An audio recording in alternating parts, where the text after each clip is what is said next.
Which came first, the chicken or the egg?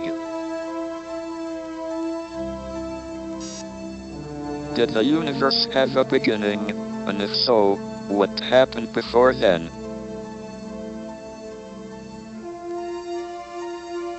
Where did the universe come from, and where is it going?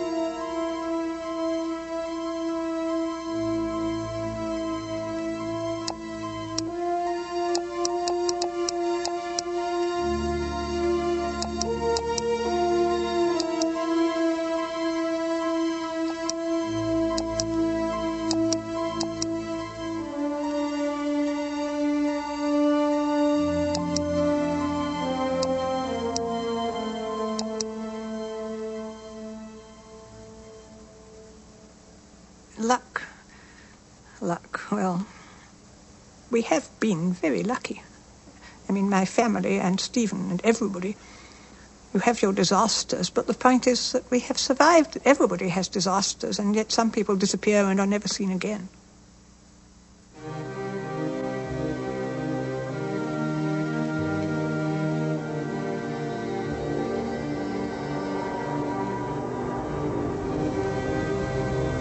Flying bombs were very alarming, because they came buzzing over, and then they would cut out. And when you heard the bang, you knew it wasn't you, so you went back to your meal or whatever. But one did fall, quite close to our house, and it blew the back windows out so that the glass was sticking dagger points all out of the opposite wall. When Stephen was born, we decided he'd better be born in Oxford.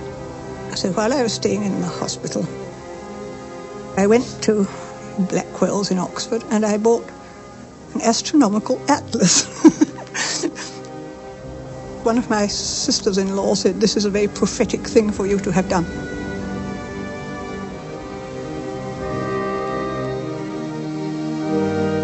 How real is time? Will it ever come to an end?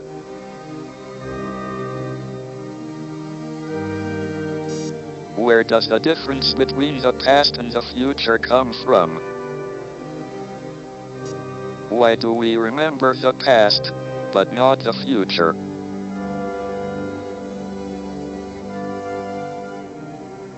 I can remember the day when we travelled through London and the blackout was over. And the trains, instead of being shut in by blinds, so you just travelled in a train, we were coming over one of the bridges. And all the lights, well, such lights as were left, were on in London. But it was also a completely starry night, and you could see them right all. It was beautiful.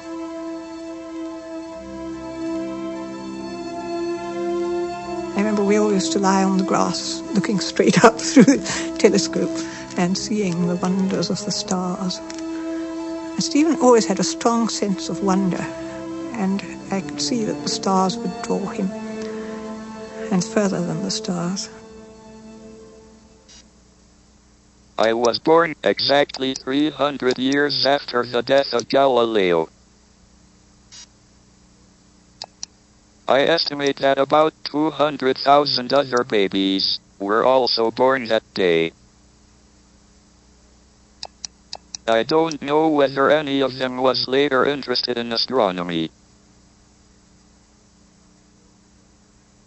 My first memory is of Isabel pushing a rather antiquated carriage-built pram along North Road with Stephen and Mary in it, sort of looking very large, because they had large heads and pink cheeks, and they were very noticeable.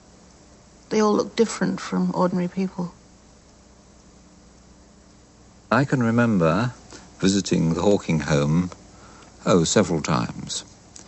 It was the sort of place where, if you were invited to stay to supper, you might be allowed to have your conversation with Stephen, but the rest of the family would be sitting at the table reading a book, a behaviour which was not really approved of in my circle, but which was tolerated from the Hawkings because they were recognised to be very eccentric, highly intelligent, very clever people, but still a bit odd. my impression of the Hawking family was that they were all like that, except for Stephen, who seemed to be the only normal member of the family.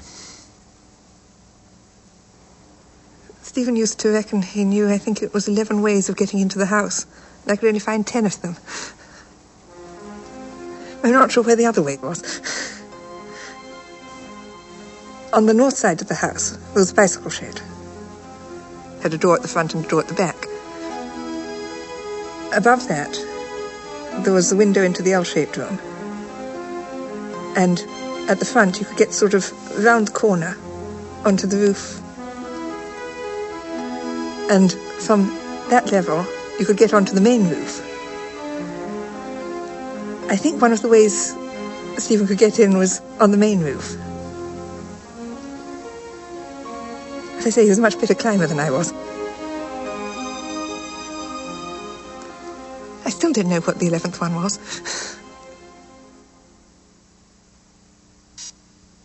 Before the 20th century, it was thought that the universe had existed forever, or had been created at some time in the past, more or less as we observe it today. People found comfort in the thought that even though they may grow old and die, the universe was eternal and unchanging. I gave up playing games with Stephen, when he was ill that time, when he was about 12, because he started taking games terribly seriously. We had Monopoly. And first of all, the Monopoly board sprang railways going across it to add to the complications. And then Monopoly just wasn't adaptable enough. It ended up with a fearful game called Dynasty, which, as far as I can make out, because I say I never played it, went on forever because there's no way of ending it. It was almost a substitute for living, as far as I could make out. It took hours and hours and hours. I thought it was a perfectly terrible game. I couldn't imagine anyone getting taken up with that. But Stephen always had a very complicated mind, and I felt as much as anything it was the complication of it that appealed to him. When I was in high school, I learned that light from distant galaxies was shifted to the red. This meant that they were moving away from us, and that the universe was expanding. But I didn't believe it. A static universe seemed much more natural. It could have existed, and could continue to exist, forever. We were discussing the possibility of the spontaneous generation of life. And I think that Stephen made a remark which indicated not only that he'd thought of this, but he'd even also come across some calculations as to how long it might take. At that time, I think I made a comment to one of my friends, John McLenaghan. I think that Stephen will turn out to be unusually capable. I don't think I put it in quite those words, but I made some such remark to him, and he disagreed. And so we made a bet on the subject. In our childish way, we bet a bag of sweets on the issue. And incidentally, I reckon that my bet has come correct, and I think I'm entitled to payment which has not yet been made. The expansion of the universe suggested the possibility that the universe had a beginning at some time in the past. The point at which the universe may have started out became known as the Big Bang.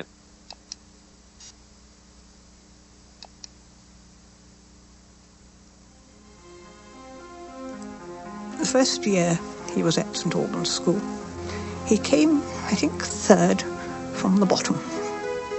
So I said, well, Stephen, do you really have to be as far down as that? And he said, well, a lot of other people didn't do much better. He was quite unconcerned. Somehow he was always recognised as being very bright. And in fact, they gave him the Divinity Prize one year. That was not surprising, because his father used to read him Bible stories from a very early age, and he knew them all very well. And he was quite well versed in religious things, although I don't think he makes a very great deal of practice of it now. Everybody used to argue theology. That's a good, safe subject. You don't need any facts or distracting things like that. If you go in for arguing, debating, you can quite happily debate about anything, including theology and the existence or otherwise of God. And then someone gets bored, or Journey into Space comes on, or something like that. The argument breaks up. In an unchanging universe, one can imagine that God created the universe at literally any time in the past. On the other hand, if the universe is expanding, there may be physical reasons why there had to be a beginning. An expanding universe does not preclude a creator, but it does place limits on when he might have carried out his job.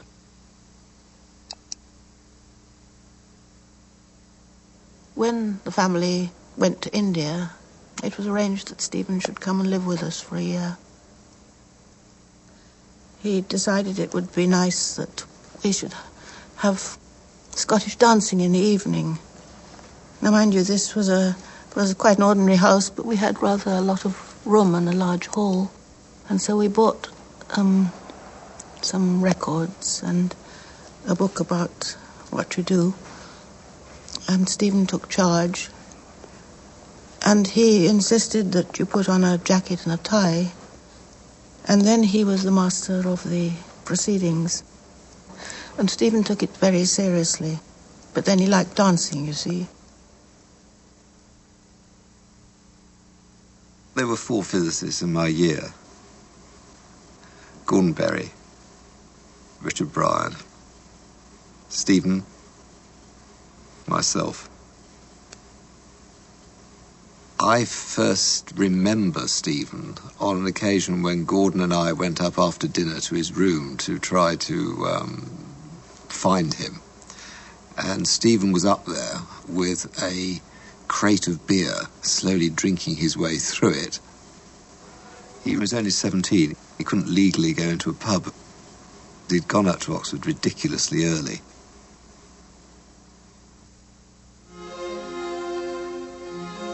We used to have what we call a gathering net.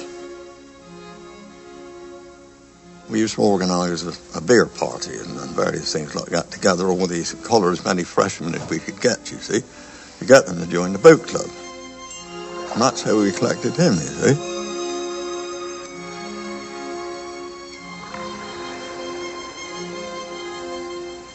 But the question always to Stephen was, should we make him a cox at the first date or the second date, you see?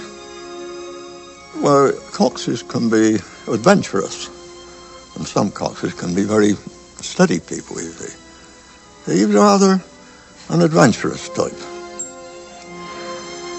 Never knew quite what he was going to do when he went out with the crew.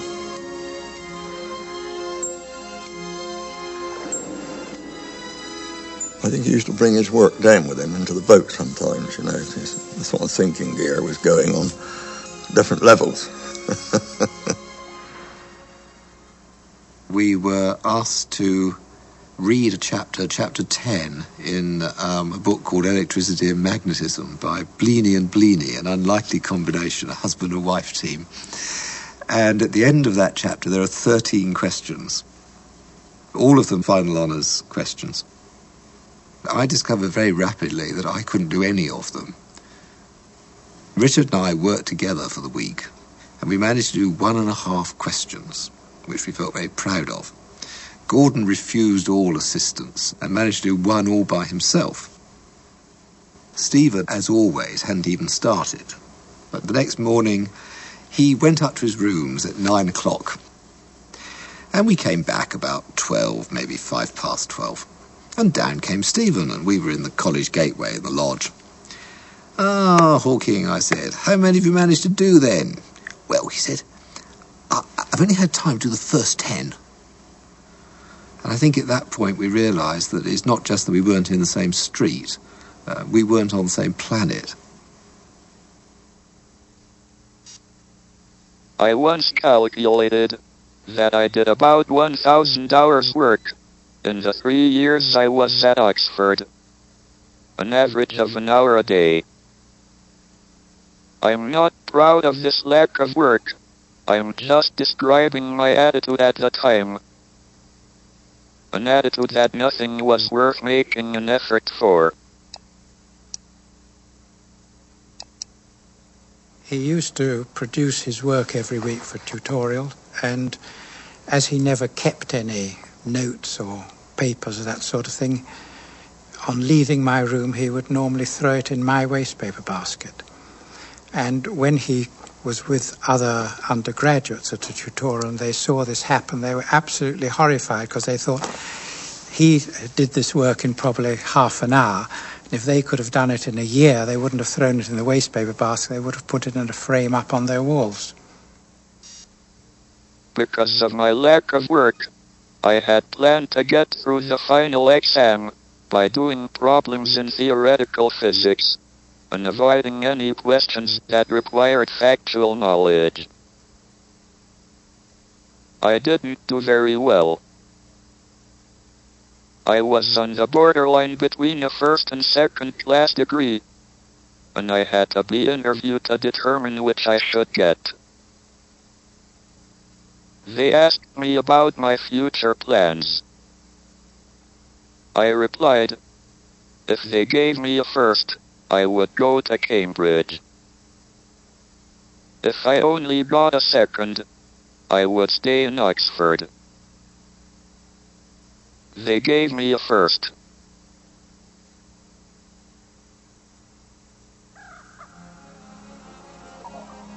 I drove Stephen and his young brother out to Woburn Park, and he climbed a tree. He was testing himself out, I think. I didn't realise. And he did manage to climb a tree and to go along a branch of it and to get himself down. I think he began to notice that his hands were less useful than they had been, but he didn't tell us.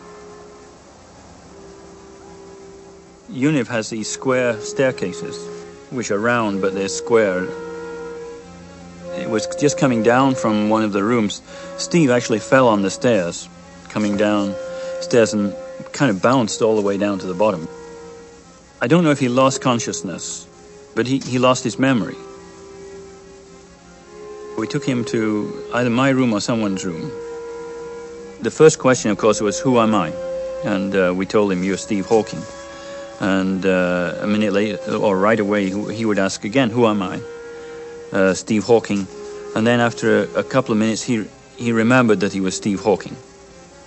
Then we'd say, well, do you remember going down to the bar and having a drink on Sunday night? Or do you remember coxing on the river on Monday?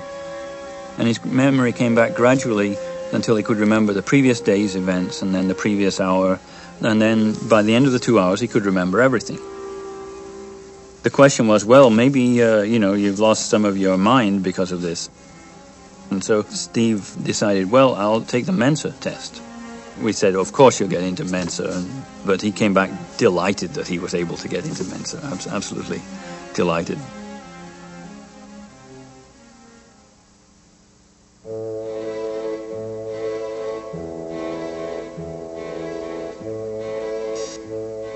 I felt that there were two areas of theoretical physics I might study at Cambridge.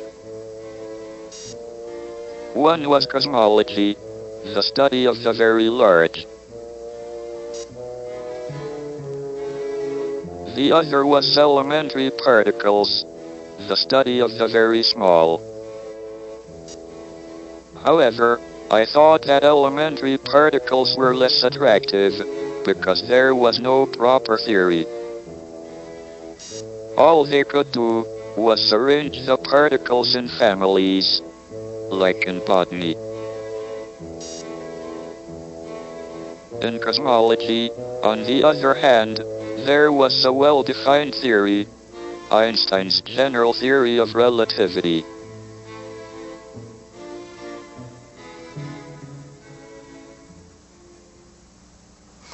It was a very cold year,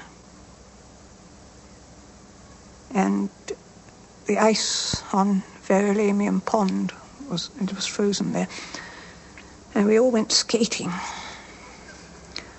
And Stephen managed to skate fairly well, but then he and I were close together. He wasn't skating in a very advanced way, but nor was I, if it comes to that. He fell, and he couldn't get up. So I took him to a cafe to warm up, and he told me then all about it. And it was diagnosed. I insisted on going to see his doctor because it seemed to me, however long you're going to live, there's probably something someone can do about it, at least anyhow to make things easier for people. And I won't mention the doctor's name, but I got to see him at the London clinic. And he was rather surprised that I should bother to come round to see him. I mean, after all, I was only Stephen's mother. So he said he was quite nice. I mean, he agreed to see me in a rather grand way. And he said, yes, it's all very sad. I mean, brilliant young man, cut off in the prime of his youth, as it were. But of course, I said, well, what can we do? You see, well, what can we do to sort of, can we get physiotherapy? Can we get anything like that will help in any way? I said, well, actually, no. There's nothing you can do, really, more or less. And that's it. Shortly after my 21st birthday, I went into hospital for tests. They took a muscle sample from my arm, stuck electrodes into me, and injected some radio-opaque fluid into my spine, and watched it going up and down with X-rays as they tilted the bed. I was diagnosed as having ALS, amyotrophic lateral sclerosis, or motor neuron disease, as it is also known. The doctors could offer no cure, and gave me 2.5 years to live.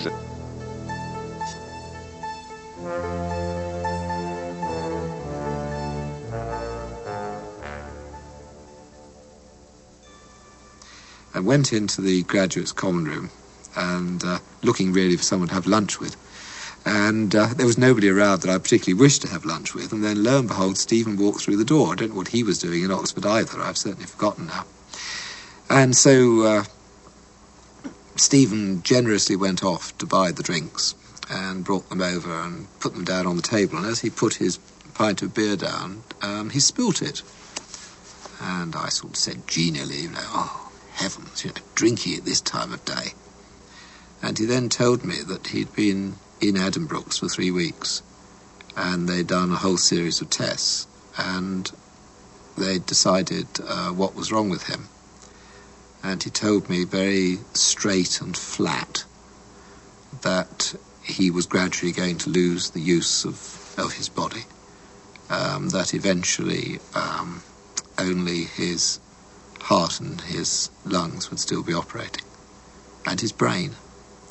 And that they told him that eventually he would essentially have the body of a cabbage, but his mind would still be in perfect working order, and he would be unable to communicate with the rest of the world. My dreams at that time were rather disturbed. Before my condition had been diagnosed, I had been very bored with life. There had not seemed to be anything worth doing. But shortly after I came out of hospital, I dreamt that I was going to be executed. I suddenly realized that there were a lot of worthwhile things I could do if I were reprieved.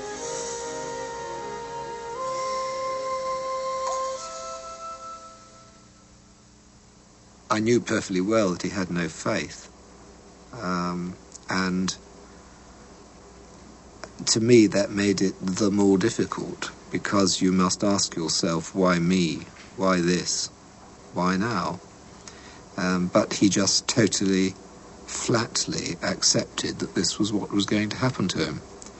And as far as I can gather, at that point, he started to do some work. At first, there did not seem much point in working at my research, because I didn't expect to live long enough to finish my PhD. However, as time went by, the disease seemed to slow down. I began to understand general relativity and make progress with my work. But what really made a difference was, I got engaged to a girl called Jane Wilde. This gave me something to live for, but it also meant that I had to get a job if we were to get married. Stephen was already ill. Jane knew it. And it was another instance of Stephen's luck, you know, meeting the right person at the right time. Because Stephen was very, very badly depressed. And he wasn't really very much inclined to go on with his work. I mean, he'd been told he'd only got 2.5 years. What can you do in that time? But meeting Jane really put him on his mettle. And he started to work. I wanted to understand how the universe began. Einstein's theory of general relativity showed that the universe was expanding. But there was no answer to the crucial question, must there have been a Big Bang, a beginning to time? Then, in my 3rd year at Cambridge, Roger Penrose made his discovery about the death of stars. I remember talking to this friend, Ivor Robinson, and we were having a sort of very animated conversation. And then we had to cross a road. And as we crossed the road, of course, the conversation stopped. And then we got to the other side. Well, evidently, I had some idea when crossing the road, but then the conversation started up, and it got completely blotted out of my mind.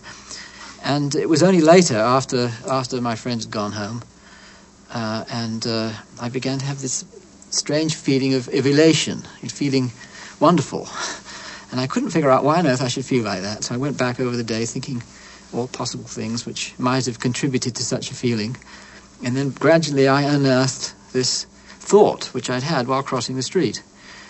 Penrose announced this result, that when stars collapse indefinitely, they will become singular, as long as some very broad conditions are satisfied that everybody would have regarded as reasonable. And I remember Stephen Hawking, who was then approaching his 3rd year as a research student, saying, "What very interesting results. I wonder whether they could be adapted to understanding the origin of the universe."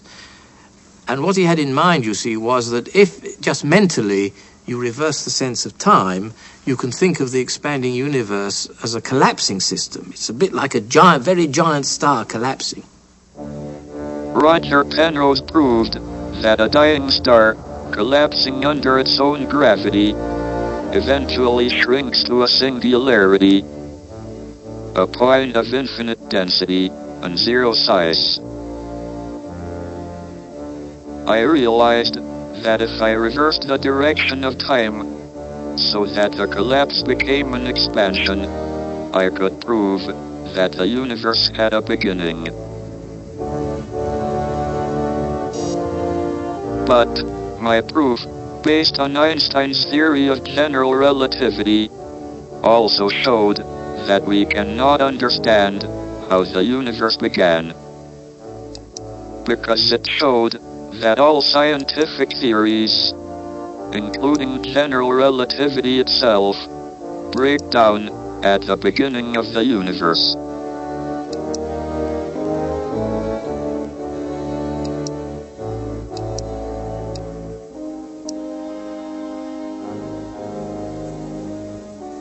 We had this meeting at the Institute of Space Physics in New York. I said before we reach a final conclusion, we ought to throw into the pot still another object, a gravitationally completely collapsed object. Well, after you've used the phrase, a gravitationally completely collapsed object, 10 times, you conclude you've got to get a better name. So that's when I switched to the word black hole. The word black hole, which John Wheeler coined, suddenly caught on.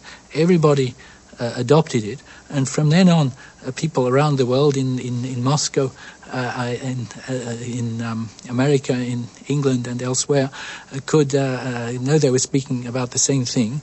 And not only that, but it suddenly, the whole range of concepts got through to the general public, and even science fiction writers all of a sudden could talk about it.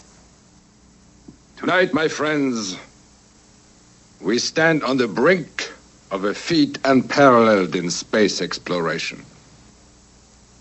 If the data on my returning probe ship matches my computerized calculations, I will travel where no man has dared to go. Into the black hole? In, through, and beyond.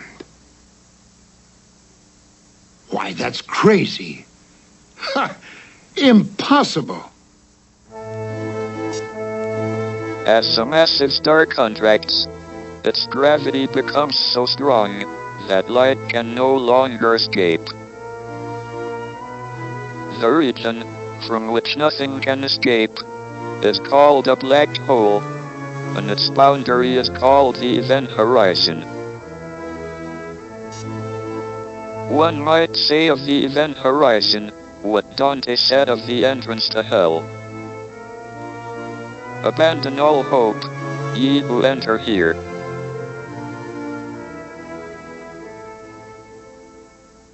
I was once asked to actually be an adjudicator on an essay of which the subject was how to fall through a black hole and live.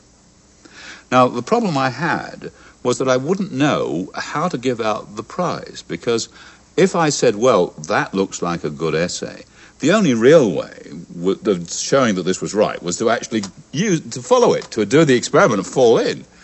But then, having fallen in, I would assume taking the person who wrote the essay with you, the question would be, how do you tell the rest of the world? Do you take the prize in with you that you give to them?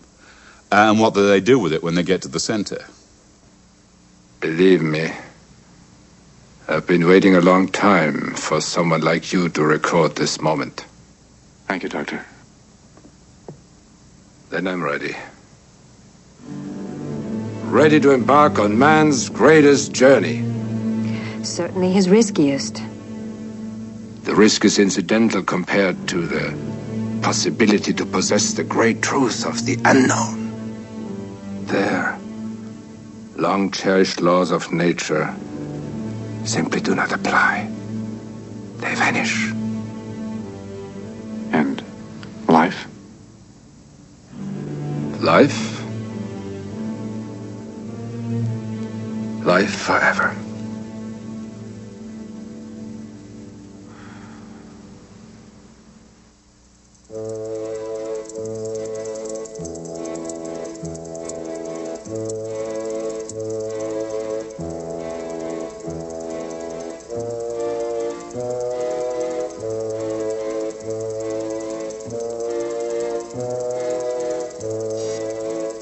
If you were watching an astronaut foolhardy enough to jump into a black hole at some time on his watch, say 12 o'clock, he would cross the event horizon and enter the black hole.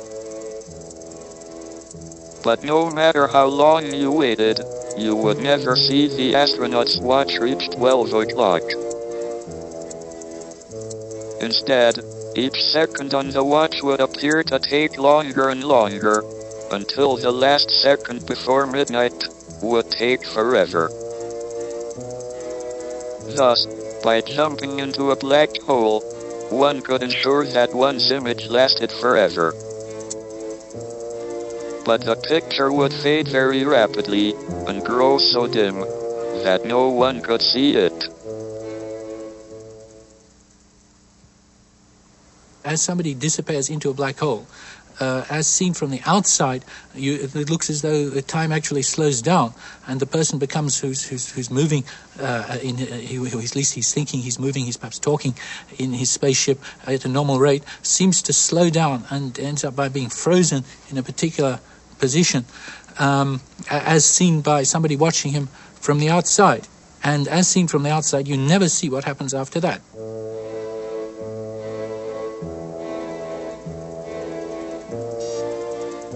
The astronaut wouldn't notice anything special when his watch reached midnight, and he crossed the event horizon into the black hole. Until, of course, he approached the singularity and was crushed into spaghetti.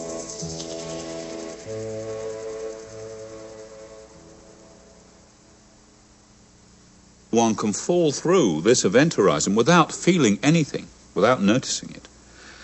After about a week of falling, one begins to feel the pinch, and one extends longer and longer and gets slightly thinner.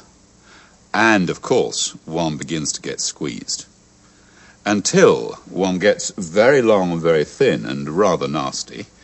By the end of 2 weeks, one's fallen right into the center, and one is, of course, dead. Before you lose sight of the outer world, you would see things happening, and you would see them at a greater rate, so that it would look like a firework display. The frustration would be that although you would be able to see everything that happens in the future, it would be going so fast that from a scientific point of view, you would have no time to analyze it. You wouldn't be able to take it in. And eventually things would be going off so fast, and it would be so explosive that you yourself would be destroyed by the explosion, and that would be the end. But it would be a very exciting way to end one's life. It would be the way I would choose if I had the choice. In the long history of the universe, many stars must have burned up their nuclear fuel and collapsed in on themselves.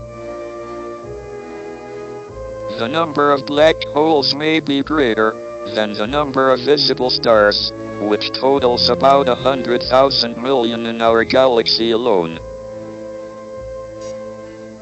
We also have evidence that there is a very large black hole at the center of our own galaxy.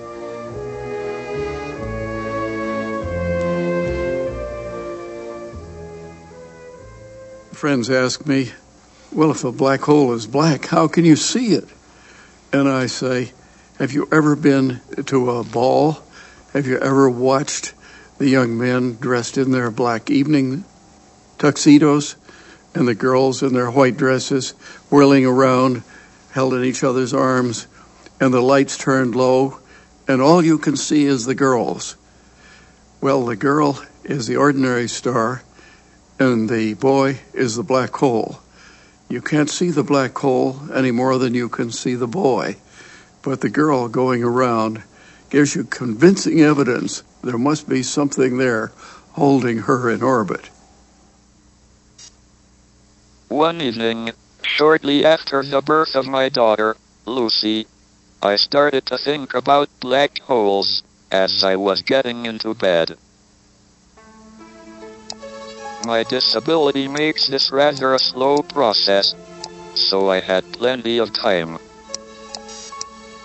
Suddenly, I realized that the area of the event horizon must always increase with time. The increase in the area of the event horizon was very reminiscent of a quantity called entropy, which measures the degree of disorder of a system. It is a matter of common experience that disorder tends to increase with time if things are left to themselves. Jacob Bekenstein came into the office one day. Jacob, I said, it always troubles me when I put a hot teacup next to a cold teacup. I've increased, by letting heat flow from one to the other, the amount of disorder in the universe. But Jacob, if a black hole swims by, and I drop both teacups into this, I've concealed the evidence of my crime, have I not? Bekenstein's a man of great integrity, and he looked troubled, and he came back to me later, and he said, "No, you have not concealed the evidence of your crime. The black hole records what's happened to you." Stephen Hawking read the paper in which Bekenstein announced this result, thought it was preposterous, and decided to prove it was wrong.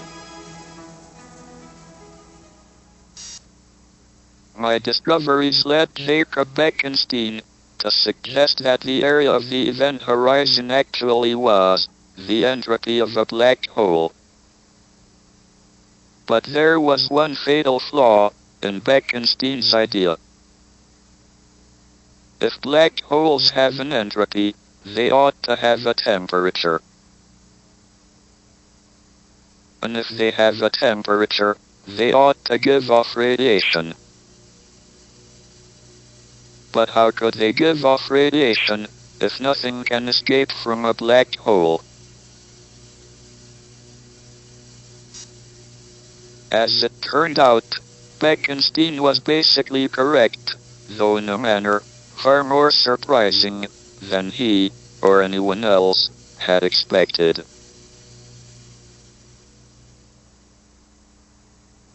As he gradually lost the use of his hands, he had to start developing, carefully choosing research projects that could be tackled and solved through geometrical arguments that he could do pictorially in his head. And he developed a very powerful set of tools that nobody else really had. So in some sense, when you lose one set of tools, you may develop other tools, but the new tools are amenable to different kinds of problems than the old tools. And if you're the only master in the world of these new tools, that means certain kinds of problems you can solve and nobody else can.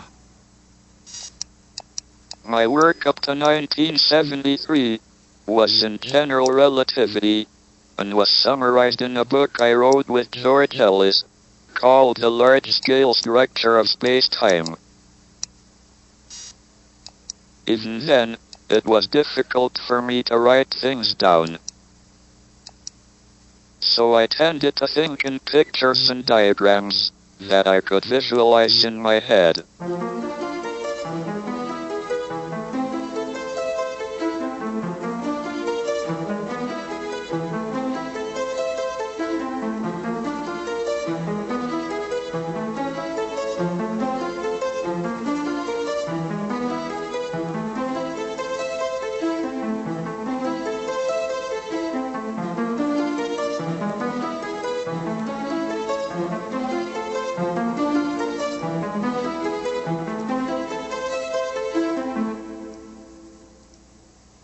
I remember visiting Stephen and Jane at their home in Cambridge.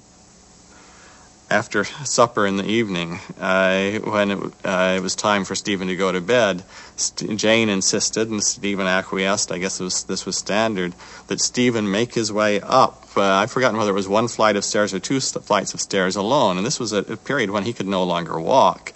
The way he got up the stairs was he grabbed hold of the pillars that support the banister and pulled himself up the stairs with the strength of his own arms, dragging himself up from the ground floor on up to the second story in a long, arduous effort.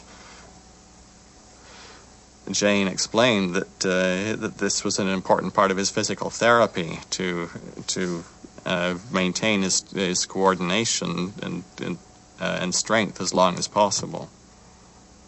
At first, it was sort of heart-rending to watch what appeared to be the agony of pulling himself up the stairs until I understood it's just part of life, pulling himself up the stairs like that.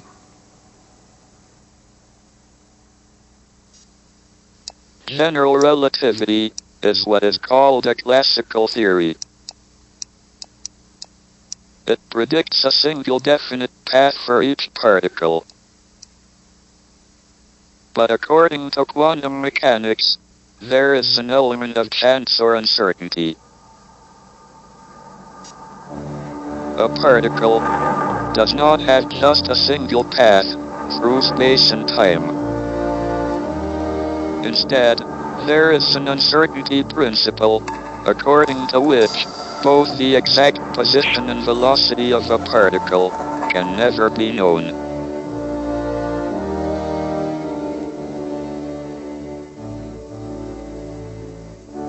I began investigating the effect quantum mechanics might have on particles near a black hole. I found that particles could escape from a black hole, that black holes are not completely black. At first I didn't believe it, but when I redid the calculations, I couldn't get the effect to go away. I met Martin Rees, and he was shaking with excitement. And he said, have you heard what Stephen has discovered? Everything is different, everything is changed. I was still unsure of my discovery, so I only told a few colleagues. But word soon spread. Roger Penrose phoned up on my birthday. He was very excited, and went on so long that my birthday dinner got quite cold. It was a great pity, because it was goose, which I'm very fond of. To me, it's a miracle, because it's a complicated and messy calculation. We can now do these things very much better, and it's more transparent what happens. But out of this messy calculation, he showed that black holes aren't black with this quantum mechanical effect. There was a residual radiation. Stephen came to a meeting, and people were flabbergasted. And I remember someone getting up and saying, "You must be wrong, Stephen, I don't believe a word of it." I once said that I was unhappy with the explanation given in terms of negative energy particles being created. But I feel this is part of the controversy of science. You must have the give and take. And I'm delighted to be able to be part of that. I mean, that's what makes it fun. You know, if you all sat down and said, "Oh, lovely," when you do have niggling questions in your minds, that's not doing a service to science. But I was not antagonistic to it in any way, except for that one time when I questioned. I finally convinced myself that black holes radiate when I found a mechanism through which this could happen.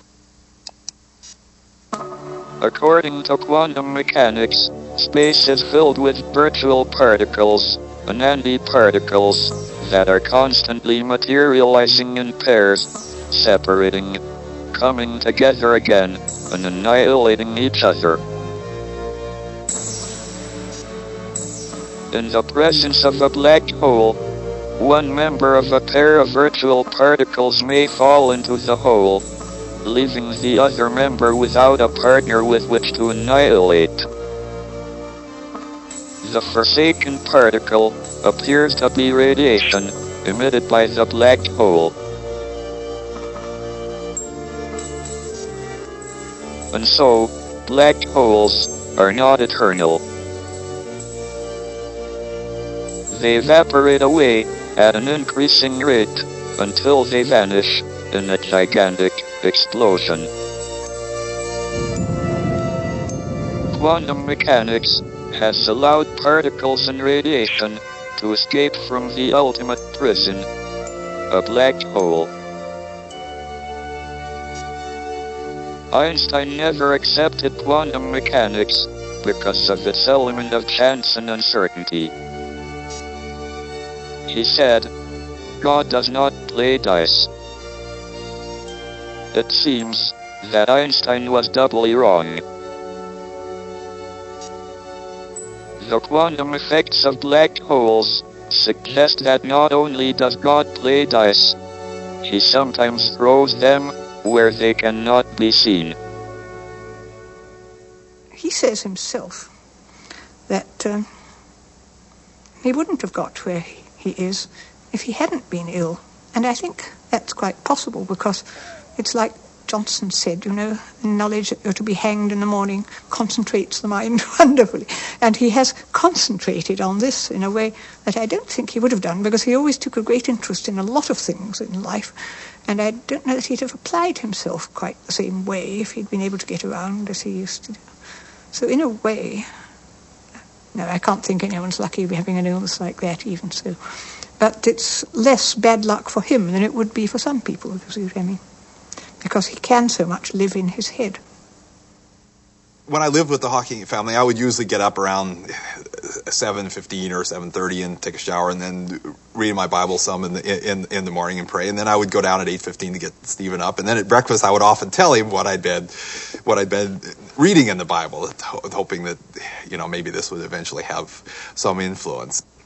So then we would go into work, and usually we'd go in and see if there were any scientific papers that people send out. And I did discover that despite Hawking's great brilliance, he does read quite slowly. I mean, I could read about twice as fast as he. But, of course, the point is he would have to read to remember it, because it would be very difficult for him to go back and access the thing. Whereas I could skim the paper rather quickly and say, is there something interesting in this? If I wanted to work on it, I could pick the thing up and look at it. Black hole radiation has shown us that gravitational collapse is not as final as we once thought. If an astronaut falls into a black hole, he will be returned to the rest of the universe in the form of radiation. Thus, in a sense, the astronaut will be recycled. However, it would be a poor sort of immortality, because any personal concept of time would come to an end as he is torn apart inside the black hole. All that would survive would be his mass, or energy.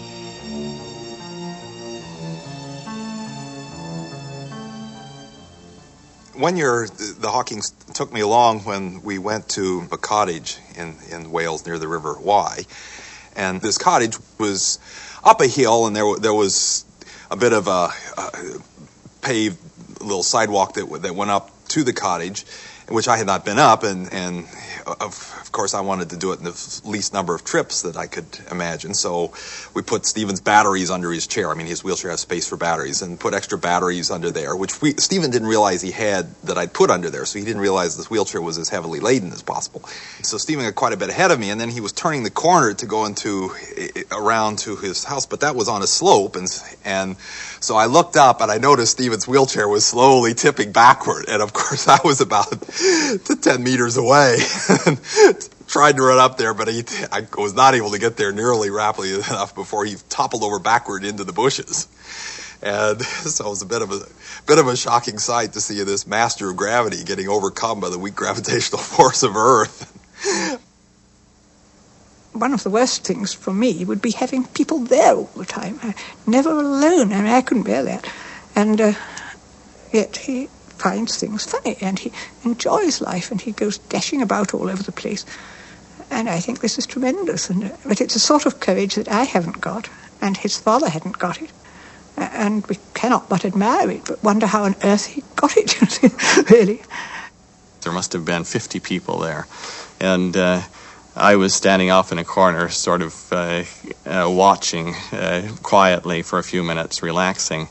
And Stephen was over there not far from me. Jane walked over to Stephen and looked at him, and he was sitting there with his head in his lap, like only Stephen can put his head in his lap. And Jane said to Stephen, "You look miserable, Stephen. Sit up straight. Some of your guests don't understand that you're sitting there thinking about physics and having a wonderful time. It looks like you're in pain. Sit up straight and go talk to your guests." In 1979, I was elected Location Professor of Mathematics. This is the same chair once held by Isaac Newton. They have a big book, which every university teaching officer is supposed to sign. After I had been Location Professor for about a year, they realized I had never signed. So they brought the book to my office, and I signed with some difficulty. That was the last time I signed my name.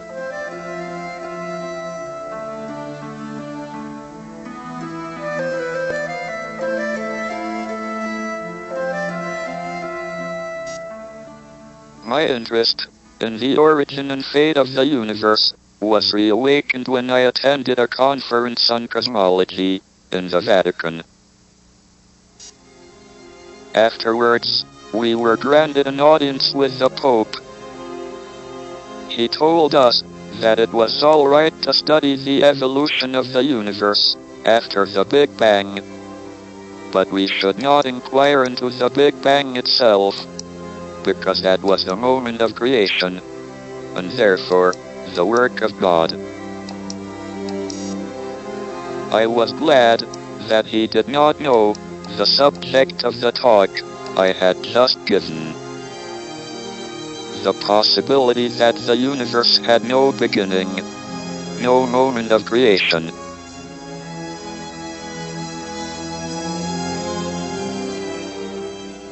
There were theories in the early 70s, in fact the first type of creation theories, where the people concerned started off with a fixed external space and time, which, as it were, for eternity was empty. And then suddenly, for some unknown reason, the universe nucleates at a particular point, and then bang, it blows apart. But the trouble is that when space and time appear in the classical theory, that actual point itself is a singular point in the mathematics. The mathematics breaks down, and so you cannot in fact use that to give you a creation theory. If one goes back in time, one comes to the Big Bang singularity, where the laws of physics break down. But there's another direction of time that one can go in, which avoids the singularity. This is called the imaginary direction of time. In imaginary time, there need not be any singularities which form a beginning or end to time.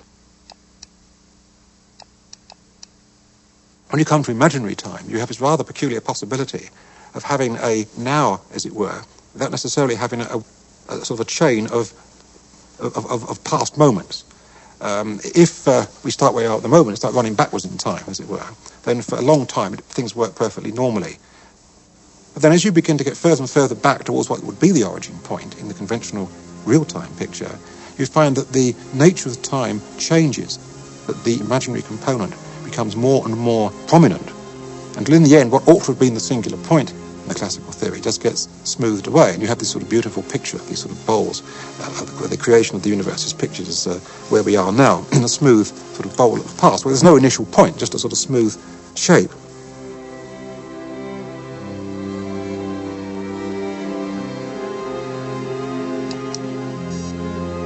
So long as the universe had a beginning, we could suppose it had a creator. But if the universe is completely self-contained, having no boundary or edge, it would neither be created nor destroyed. It would simply be. What place, then, for a creator? What we can really say is that the universe is, because it's a self-consistent mathematical structure. There's no past, because unlike the creation as a point scenario, there's nothing for it to be created in, you see. So to say it's created from nothing is actually a little bit of a misnomer. It's a misleading use of the word nothing. It's not just that there was empty space in which the universe appeared, which you might call nothing. There was really nothing at all, because there wasn't even a creation event. You see, the use of a past tense in a verb becomes inappropriate in these theories. Unfortunately, tenses were set up when people believed in real time, of course, and we don't yet have a linguistic form to describe tenses in imaginary time. The word time was not handed down from heaven as a gift from on high. The idea of time is a word invented by man, and if it has puzzlements connected with it, whose fault is it? It's our fault. Where does the difference between the past and the future come from? The laws of science do not distinguish between the past and the future. Yet, there is a big difference between the past and future in ordinary life.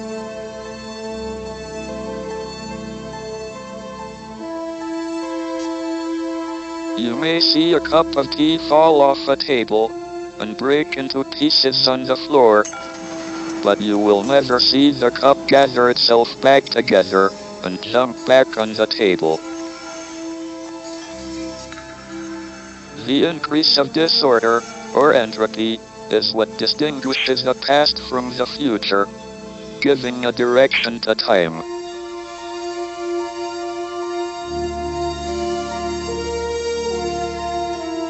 He fell ill in Switzerland. When he came back, he was on a ventilator. Because he's on a ventilator, you've got a tube down your throat and therefore you can't speak, just for that reason. For that period, which may have been a couple of months, I spent probably 1 in 2 nights, 1 in 3 nights at the hospital. Because when he was in hospital, he couldn't communicate with the nurses. I mean, it's not just like being seriously ill, but you're in a position where the nurses couldn't understand what Stephen wanted. If Stephen was uncomfortable, they couldn't tell why. Before I caught pneumonia, my speech had been getting more slurred, so that only a few people who knew me well could understand me. But at least I could communicate. I wrote scientific papers by dictating to a secretary, and I gave seminars through an interpreter. And then, a tracheostomy operation removed my ability to speak altogether. After a long time, well, it seemed like a long time, somebody came up with this brilliant gadget. They didn't have it at the Cambridge Hospital. They got it from somewhere in London. This was high technology, how you can communicate with a person with no voice. It's a plastic piece of perspex about so big, and you've got the letters of the alphabet arranged like that and a hole in the middle. And you hold it up between you and the other person, and they look at a letter, and you can see, of course, which letter they're looking at most of the time. Sometimes you can't quite be sure. And so you get the patient to spell out what they wanted. So each letter, they have to look to pick out the A, and you say A, you get it right. It's like a guessing game.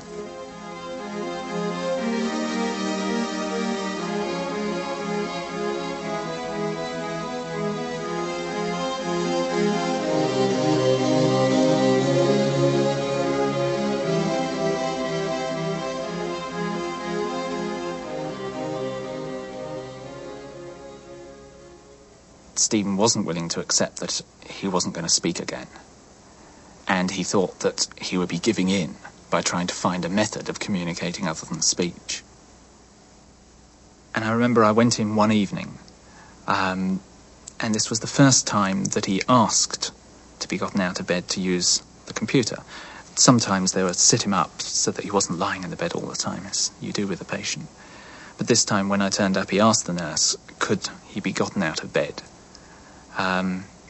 So he could use the computer, and he did. And I remember the first thing he typed on there, after saying hello, Stephen's always very polite about things like that, was, will you help me finish my book?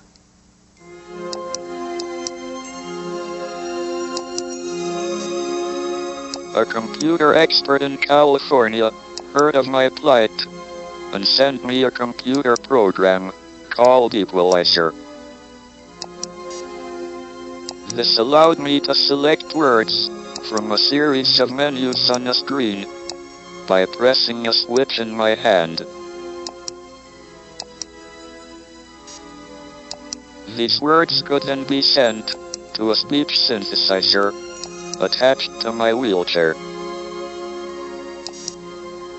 Much to my surprise, I found I was able to communicate much better than before. When eventually he went home from hospital, again, he was told he needed 24-hour nursing, and everyone was saying, well, how's he going to go in and do work? Is he going to trail around with a series of nurses after him working in the office? And of course he did. They talked originally of him working at home, which he wasn't happy with. And so after a period of recuperation at home, he just decided to go back into the office. And he would make the trip from his house to the office, which is, half a mile in his wheelchair, with a nurse walking along with him. And this is at the time when he was still driving around with the bag and the nasal drip. going into the department, working, going back home. I began to wonder what would happen when the universe stopped expanding and began to contract. Would we see broken cups gather themselves together off the floor and jump back onto the table? Would we be able to remember tomorrow's prices and make a fortune off the stock market? It seemed to me the universe had to return to a smooth and ordered state when it recollapsed. If this were so, time would go backwards when the universe began to collapse. People in the contracting phase would live their lives backward. They would die before they were born and get younger as the universe got small again. Eventually, they would return to the womb. He gave me my first problem to do. He asked me to look at this mathematical problem, and usually when he gives a problem, he has a good idea of what the answer should be. And I went to look at it, and it took me a few months to understand what was it about. And I came back and I said, Stephen, I get this answer. And he said to me, no, that is not what I expected. I said, Stephen, that's what I get. So I went to the blackboard, explaining to what he does. He said, did you think about that particular case? I said, oh, no, I didn't. So I went back. I calculated what he talked to me about. I came back a few weeks after, and I said, Stephen, I don't get this thing. I still get the same answer I had originally. So he said to me, no. This doesn't work. Did you think about that? I said, oh, no. I'd forgotten about that particular case. So I went back to the drawing board and started calculating again. And again, got the same answer. So I went back to see Stephen, and this dragged on for about 2 or 3 months. Finally, he said to me, maybe one of your approximations is not valid. So me and a colleague decided to do the thing with computers. And then this takes a lot of time to write the programs and to be sure the program was correct. We get the answer, and it was still the way that I had said before, and not the way that Stephen had said. So we went to see Stephen, and we say, you see, again. I had made a mistake. I had been using too simple a model of the universe. Time will not reverse direction when the universe begins to contract. People will continue to get older, so it is no good waiting until the universe recollapses to return to our youth.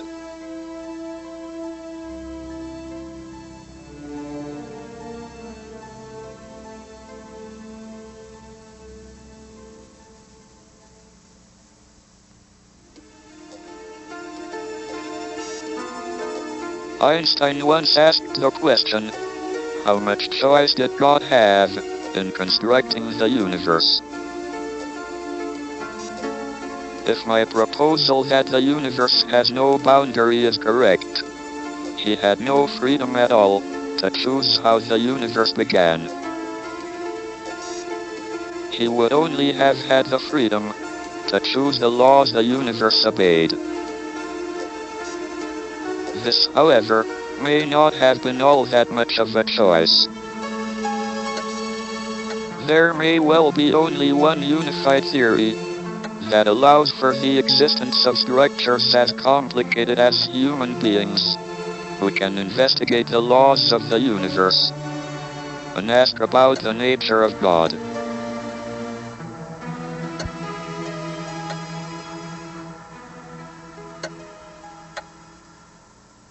I don't know how clear-cut these experiments are, but they're experiments that have been done on sort of the timing of consciousness, and they seem to lead to a very odd picture, which doesn't even quite make consistent sense. Whether refinement of these experiments might actually get rid of this kind of anomaly, I'm not sure, but it does look a little as though there is something very odd about consciousness, and somehow almost as though the future affects the past in some way, over a very tiny, limited scale, but something maybe of the order of of a reasonable fraction of a second. And there's no reason to believe that one's conscious experience shouldn't be part of somebody else's at some other stage. I mean, I don't know if it's fair to say what happens after one dies, but you could. It's a plausible picture that you could be somebody else, and that somebody else could be somebody that lived in the past, not in the future.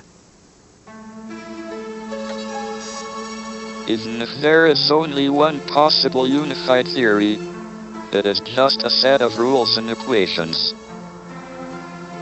What is it that breathes fire into the equations and makes a universe for them to describe? Why does the universe go to all the bother of existing? Is the unified theory so compelling that it brings about its own existence? Or does it need a creator? And, if so, who created him?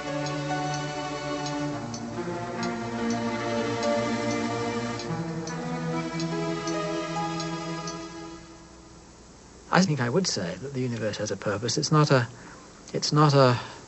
somehow just there by chance. I mean, I think it's, yeah. So, I mean, some people, I think, take the view that the universe is just there and it sort of runs along and it's a bit like it just sort of computes. And so we happen somehow by accident to find ourselves in this thing. But I don't think that's a very fruitful or helpful way of looking at the universe. I think that there is something much deeper about it. In real time, the time in which we live, the universe has two possible destinies. It may continue to expand forever, or it may recollapse and come to an end at the Big Crunch. It would be rather like the Big Bang, but in reverse. I now believe that the universe will come to an end at the Big Crunch. I do, however, have certain advantages over many other prophets of doom. Whatever happens 10 billion years from now, I don't expect to be around to be proved wrong. Of all the pictures that I know, the simplest of any cosmology is that in which the universe is closed, has a finite lifetime, and collapses with the same kind of collapse that a black hole does. If it should turn out that indeed the universe is limited in its life, how is that different from the life of each one of us?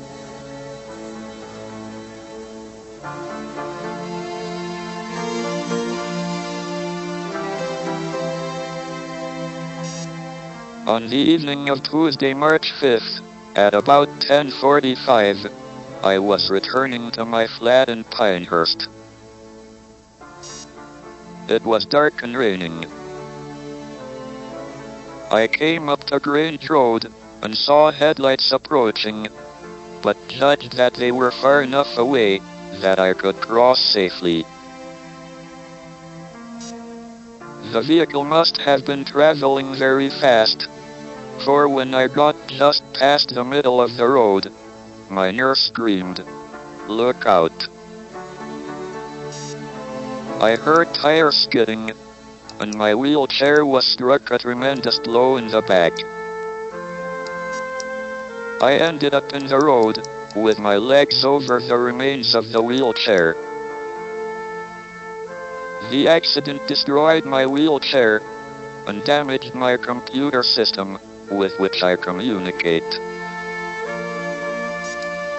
I required 13 stitches in my head, but I was able to go back to work several days later.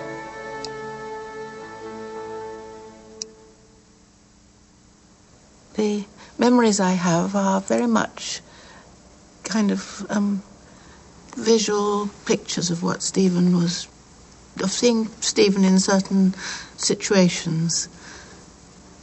He was always moving, always. Well, hardly ever still. It was the same thing about his face and gesture, which he used a great deal, I should say, but it's only memory.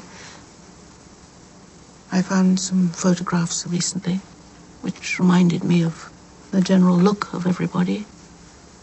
But I must say Stephen looked very much like he does now, if one thinks of him like that.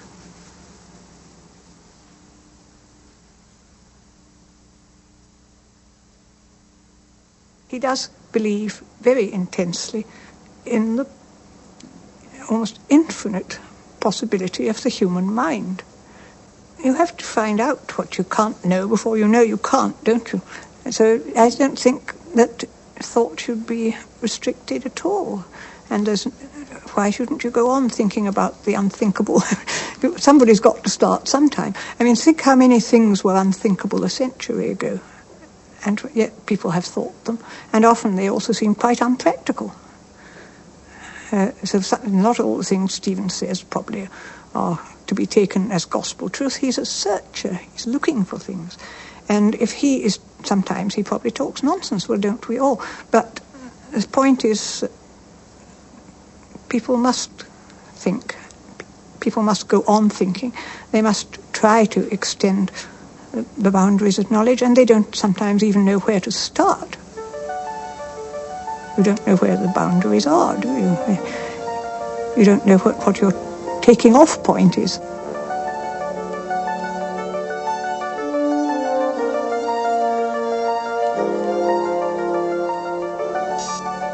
If we do discover a complete theory of the universe, it should in time be understandable in broad principle by everyone, not just a few scientists.